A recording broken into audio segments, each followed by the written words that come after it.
Welcome everyone, and let's start the next portion of the Bohr's atomic model. One of the very successful feature of the Bohr's atomic model was its ability to explain the hydrogen spectrum.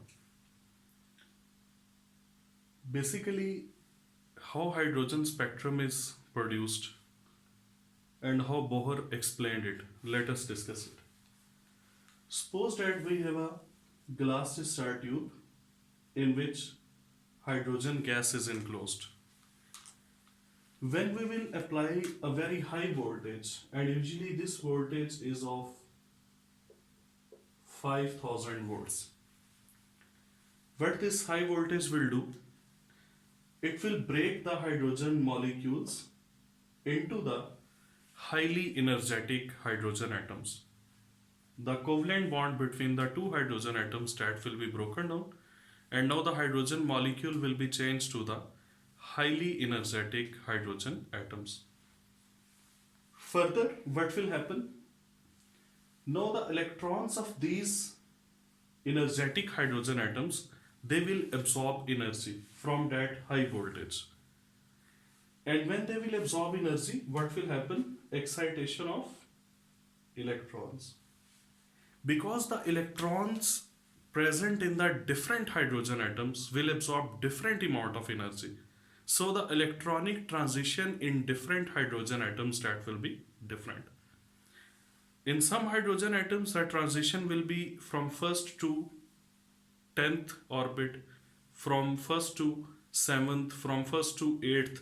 So like this, different electrons will absorb different amount of energy, and the electronic transition or electronic excitation will be different in different hydrogen atoms. But you know that the lifetime of the electrons in the high energy levels, that is very short. So the electrons will ultimately move back to the lower energy state. And when they will move back to the lower energy state, they will release photons of different energy. So there will be huge range of the frequencies and wavelengths in these photons. Why? Because the different transitions were due to absorption of the different amount of energies. So when the electrons will be de-excited, they will release the photons in a wide variety of the wavelength, frequency and energy. When these photons are studied by using the spectrophotometer, infinite number of lines are seen in the hydrogen spectrum. And those infinite or large number of the spectral lines can be grouped into the 5 series. And the name of every series is after the name of its discoverer. Now what are those 5 series in which the spectral lines of the hydrogen spectrum can be grouped?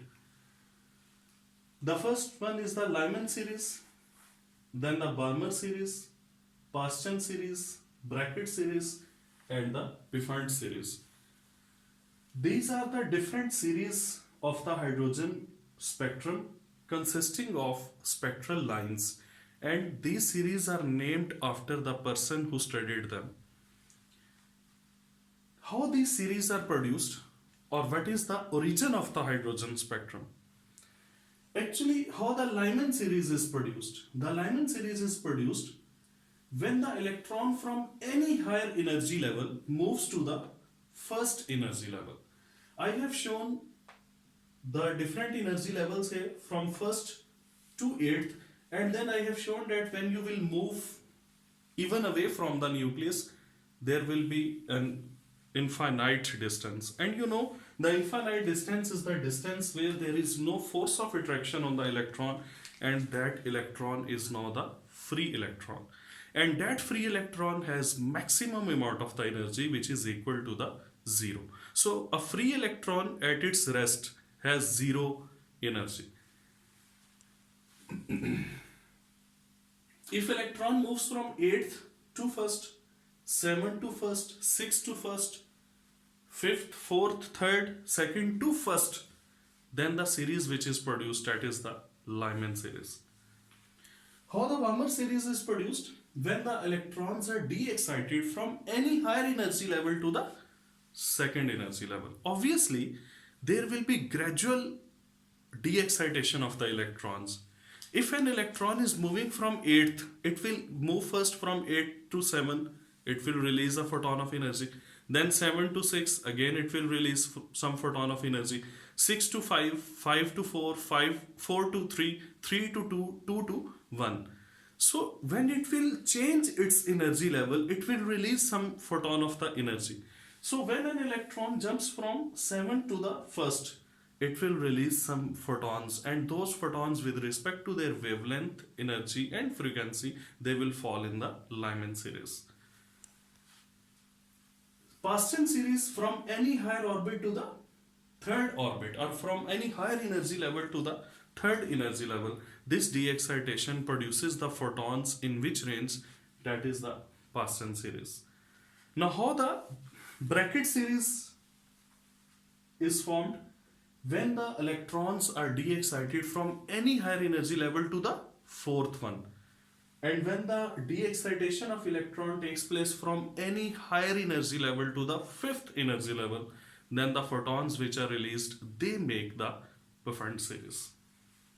So in case of Lyman, Balmer, Paschen, bracket and Pfund series, keep one thing in your mind, that N1 means the lower energy orbit or the lower energy level in every series, that will be fixed. In Lyman series, the lower energy N1 is not the first shell, N1 is the lower energy level. In Lyman series, it is 1, Balmer 2, then Paschen 3, bracket 4 and Pfund 5. So the lower energy level in case of every series, that is fixed. But the higher energy level means N2, that is different in every case. In Lyman series, it may be second, it may be third, fourth, fifth, up till infinity. Then in case of Balmer series, with respect to 2, the higher energy level may be third, it may be fourth, fifth, sixth and so on. Paschen with respect to 3, the higher energy level may be fourth, fifth, sixth, seventh and so on.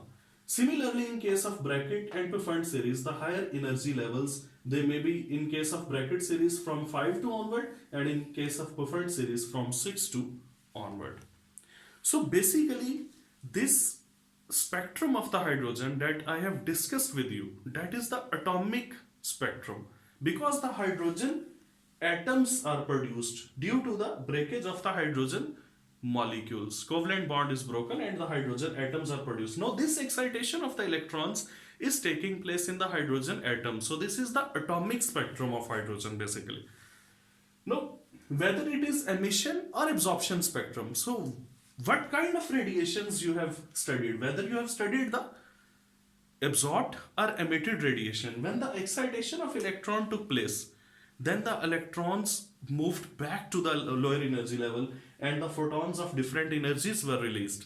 So this spectrum is actually the emission spectrum of the hydrogen. So basically what kind of spectrum it is? It is atomic emission spectrum of the hydrogen. And the atomic absorption spectrum of the hydrogen will be negative of the atomic emission spectrum.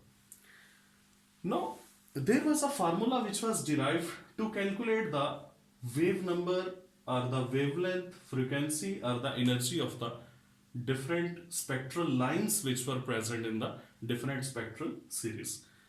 Let us look at that formula.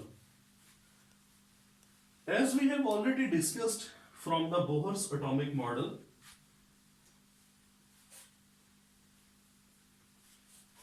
that there was a formula of the energy, if you remember, that was En is equal to minus Z square E4m 8 epsilon naught square n square h square. The minus sign shows that electron is under the nuclear force of attraction. In case of hydrogen atom, because we are discussing the hydrogen spectrum, Z will be equal to 1 because there is only a single proton in the nucleus of the hydrogen. So I can write this formula as En is equal to minus E4m divided by 8 epsilon naught square n square h square.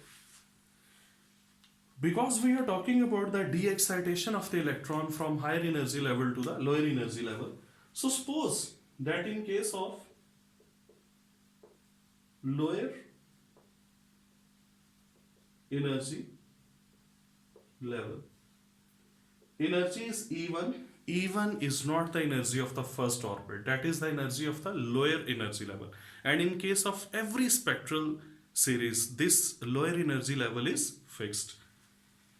E1 is equal to minus E4 M8 epsilon naught square N1 square H square. Similarly, for the energy level having higher energy, so for higher energy level, now this higher energy level in each spectral series, that is different. I will write it down that E2 is equal to minus E4M divided by 8 epsilon naught square N2 square H square. It will be square here according to that formula. So basically all other quantities are constant except N1 and N2. So when you will change N1 or N2, the energy will also be changed. Now what will be delta E?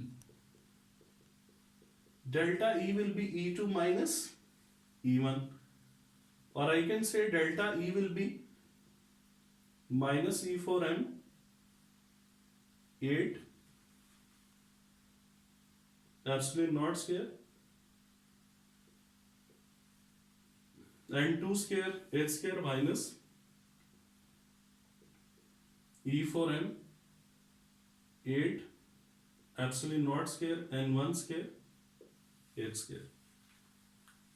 So I can rearrange this formula as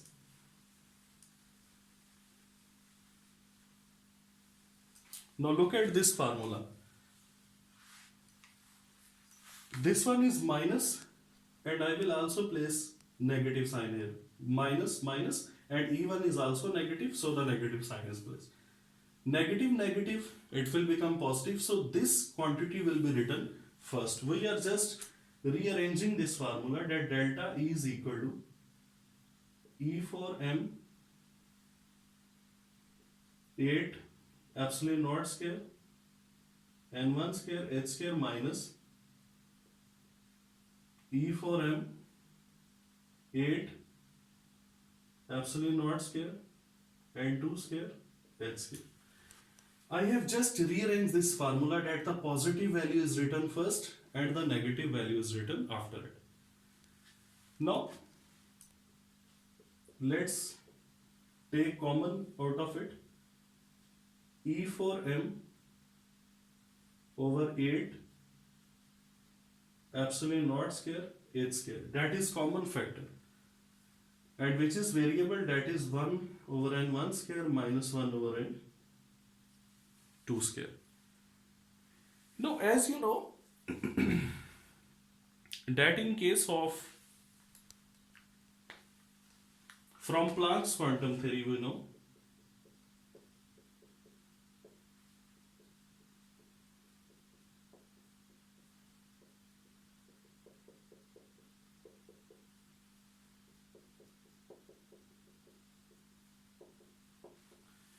from Planck's quantum theory, what we know, that delta E is equal to h mu. Mu is equal to c over lambda, so it is hc over lambda.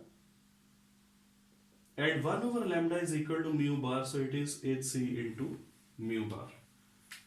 Now this value of delta E, that will be placed in that formula. What will we get?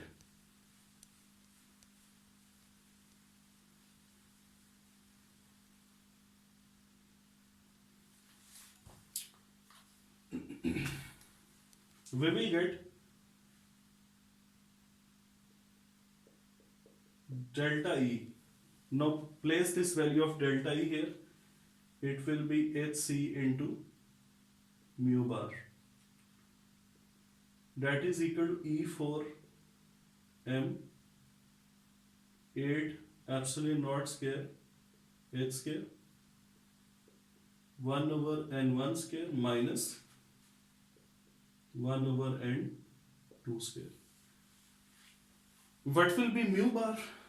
The mu bar will be equal to e raised to power 4 m 8 epsilon naught square h cube c 1 over n1 square minus 1 over n2 square. Now this h multiplies here, its square changes to cube and c is as such. All these quantities that are constant. So this constant e for m over 8 epsilon naught square h cube c, that is equal to r. Now what is r? That is the Rydberg constant. And the value of this r is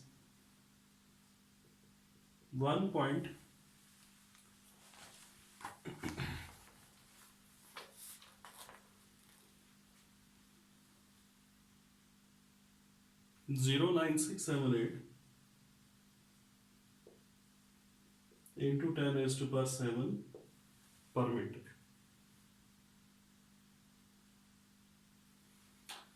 So finally, now this formula that will become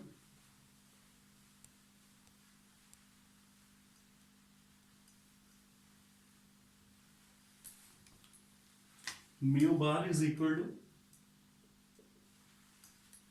place the value of the Rydberg constant here, 1.09678 into 10 raised to power 7 1 over n1 square minus 1 over n2 square per meter.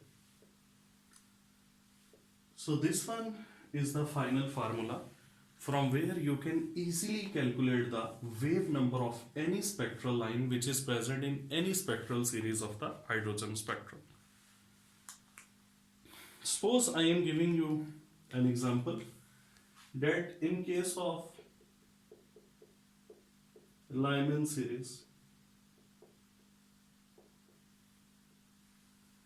if we are given, in case of Lyman series, the n1 is always equal to 1. So n2 can be variable. n2 is equal to 2. When that transition or de-excitation of electron takes place from second energy level to the first energy level, what will be the wave number of that photon that will be released, or wave number of that spectral line that will be produced in the hydrogen spectrum? So mu bar is equal to 1.09678 into 10 raised to power 7. Now what is n1? That is 1. So 1 over square of the 1, that will be equal to 1, minus 1 over square of the 2, that will be equal to 4 per meter. When you will calculate it, it will come out to be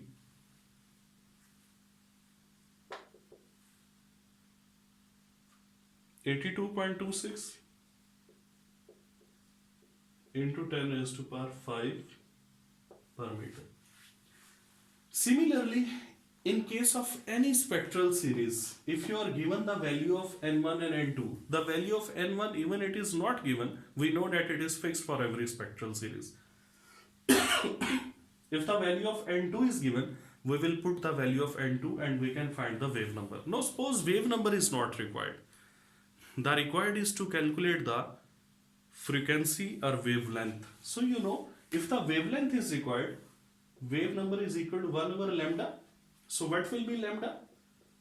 1 over wave number. So if you will take the reciprocal of this wave number, you will get the wavelength of that photon which will be released when the electron will move from second energy level to the first energy level. So you get the lambda. Suppose that it is not lambda which is required, mean wavelength is not required, but it is the frequency which is required. mu is equal to c over lambda. So lambda is equal to c over frequency. This is the formula to interconvert the frequency and wavelength. So if the wavelength is calculated, then you can calculate the frequency. And once you can calculate the frequency, you can also calculate the energy. So in this way, the wave number, wavelength, frequency or energy of the photon which is produced during de-excitation of electron from any lower energy, from any higher energy level N2 to any lower energy N1, that can easily be calculated. And because that photon actually makes that spectral line, so you can say that the energy, frequency, wavelength or wave number of photon, that is actually the energy, frequency, wavelength, wave number of that spectral line which is present in the spectral series. Now, let me tell you one thing about it, that you can see it is quite evident. Suppose that I am taking only one spectral line in case of every series. You can easily see that when electron moves from 8th to 1st, some energy is released. Because the gap is huge, so the energy released, that will be also greater. Now the electron moves from this 8th to the 2nd. Now this spectral line is in the Bohr series. Because the energy gap is reduced, so the photon that will be released, it will also be having lesser energy. And the spectral line which will be produced by this transition, that will be less energetic obviously. Now when from 8th to 3rd, energy gap is further reduced, so the photon that will be produced during this de-excitation, it will be having again lesser energy. And the spectral line or photon, because photon makes the spectral line, so the spectral line will also be less energetic. It is quite evident that when we are moving from Lyman series to the Paschen series, the energy during the de-excitation, I have taken one example, 8 to 1st, 8 to 2, 8 to 3. Energy is decreased, frequency is also decreased, wave number is also decreased, but lambda is increased. Now what about the bracket and Pfund series? In case of bracket series, electron will move from 8 to the 4th. Energy gap will be further decreased, so less energetic spectral line. In case of Pfund, 8 to 5, energy gap is further decreased, so even less energetic spectral line will be produced. So the most energetic photons are released in the when the Lyman series is produced, or the most energetic photons make the Lyman series.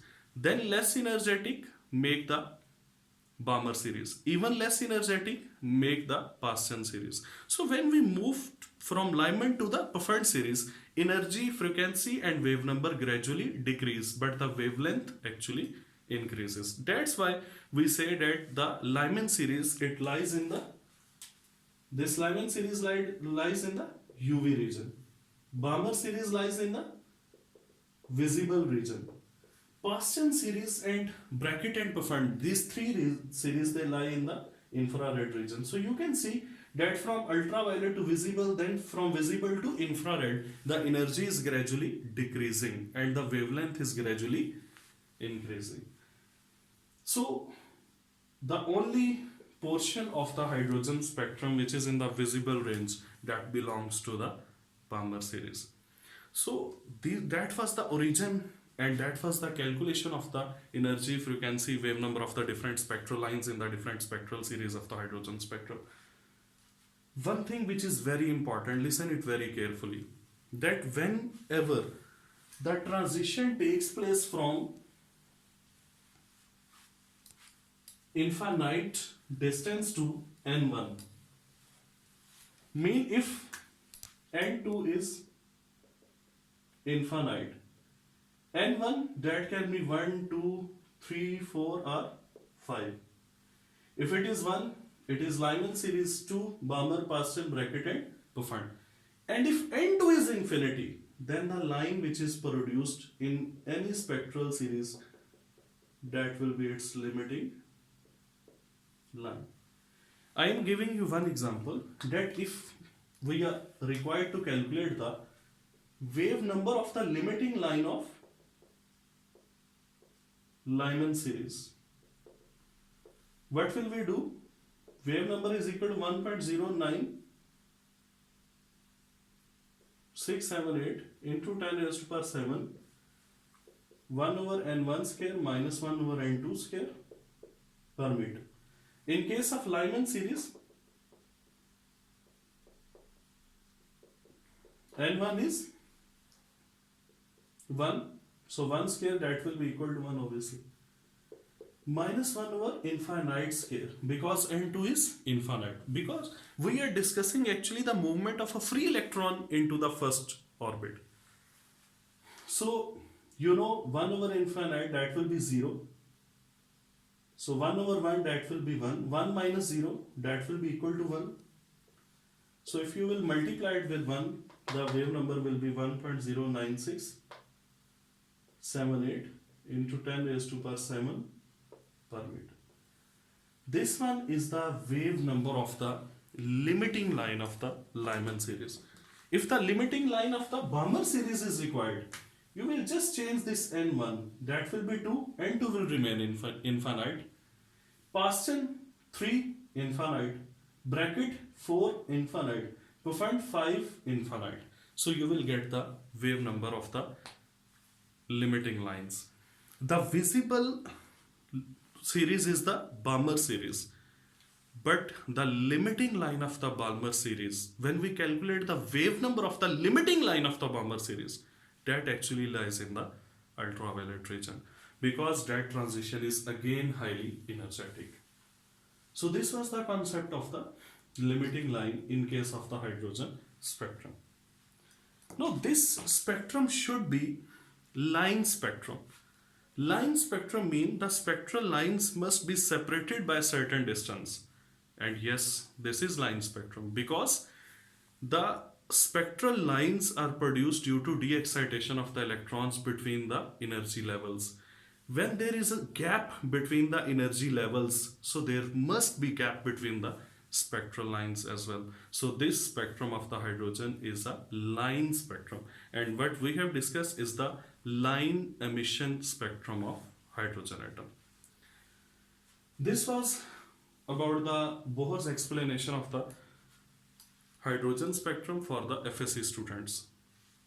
Now, when I was an FSC student, I used to think one thing, that if electron moves from any higher energy level to the sixth one, mean the lower energy is sixth orbit and higher energy level may be any one, then there must be some line that will be produced in the spectrum.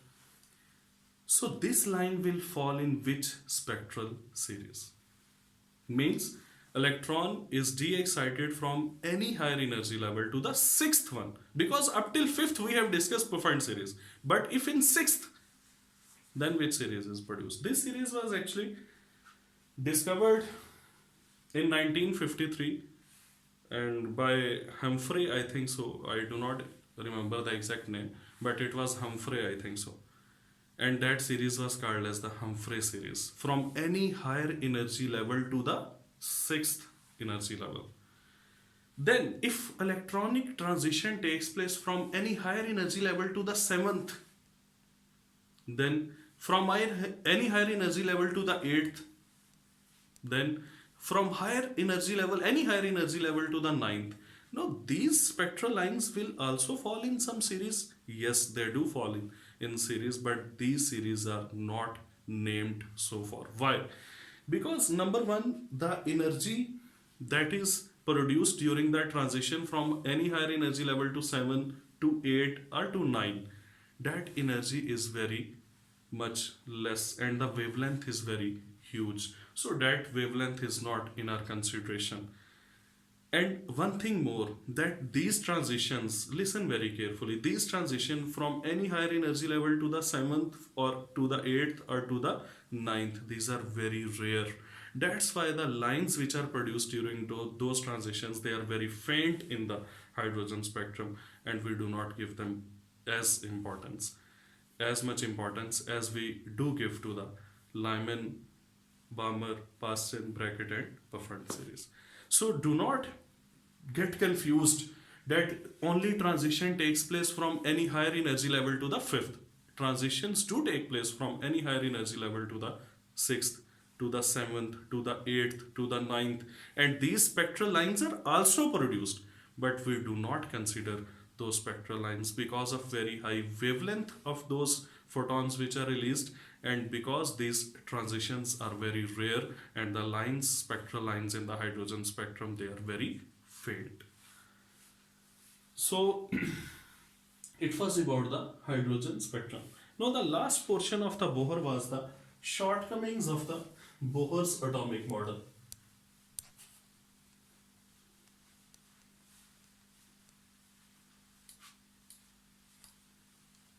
Let me tell you one thing more that students sometimes ask. That sir, when you make first energy, then second energy shell, then third, then fourth, then fifth, then sixth, why the lines here they are widely spaced, but these lines are not as much widely spaced? Because when we study the Bohr's atomic model, I have already given a lecture on the calculation of the energy of the electron revolving in the nth orbit.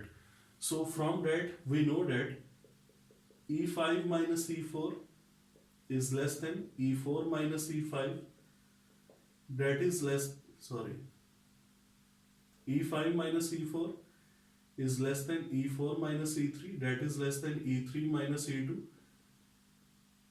So actually, as we move away from the nucleus, the gap between the higher energy levels that decreases. So the energy gap between the first and second, that will be maximum, then between second and third it will decrease, third and fourth further decrease, and when we will move away from the nucleus, the energy gap will keep on decreasing. That's why we place these lines, and the space between these lines, that is based on the energy gap between the orbits. Now what are the shortcomings of the Bohr's model, or you can say objections of the Bohr's model, or you can say defects of the Bohr's model? The first defect is that Bohr's model only explains monoelectronic systems. Let me tell you one thing. Of all the atoms in the periodic table, the atomic emission spectrum of the hydrogen is the simplest, because there is only one electron, so that will transit between the different energy levels. Bohr's atomic model can only explain monoelectronic system. It can explain hydrogen, yes. What's about H positive and H negative? Does Bohr model explain these two? It is not having any electron and it is having two electrons. Bohr model is not going to explain these two. It will only explain those systems that consist of a single electron. What's about helium? No, because it is having two electrons. But what's about the helium positive? Yes, Bohr model deals it because it has only single electron in it. But if you say He plus 2 alpha particles, these are not explained by the Bohr's atomic model. Similarly, let me give you another example. What's about lithium? Its atomic number is 3, it has 3 electrons, no. Lithium plus, no, because 2 electrons. Lithium plus 2, yes, because it has only 1 electron. Now the question is why Bohr's atomic model fails to explain the multi-electron system, why it only explains the monoelectronic system? Because Bohr's model deals the force of attraction between the electron and the nucleus, which is Coulombic force, electrostatic force. If there will be another electron, Bohr model only considers the force of attraction between electron and nucleus. If there will be second electron, there will be force of repulsion between these two electrons as well, and this force of repulsion will disturb all results of the Bohr's model. So Bohr model explains only monoelectronic system because it only considers the electrostatic force, the Coulombic force, as we have already discussed it in the calculation of the radius, in the calculation of the energy of the electron revolving in the nth orbit. So in case of second electron, the Bohr model will flop. The second drawback was that Bohr said that electron revolves around the nucleus in closed circular orbit. But nowadays there is no concept of the closed circular orbits because a circle is two-dimensional. It means Bohr was trying to say that the electronic motion is two-dimensional.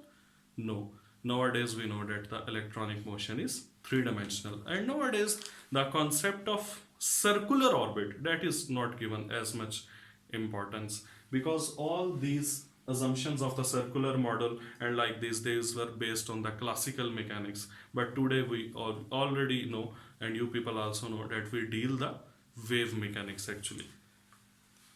The third drawback was that the Bohr model was unable to explain the Zeeman and Stark effect. What is Zeeman effect? When the source, listen, when the source emitting the spectral lines is placed near a magnet, the splitting of spectral lines takes place.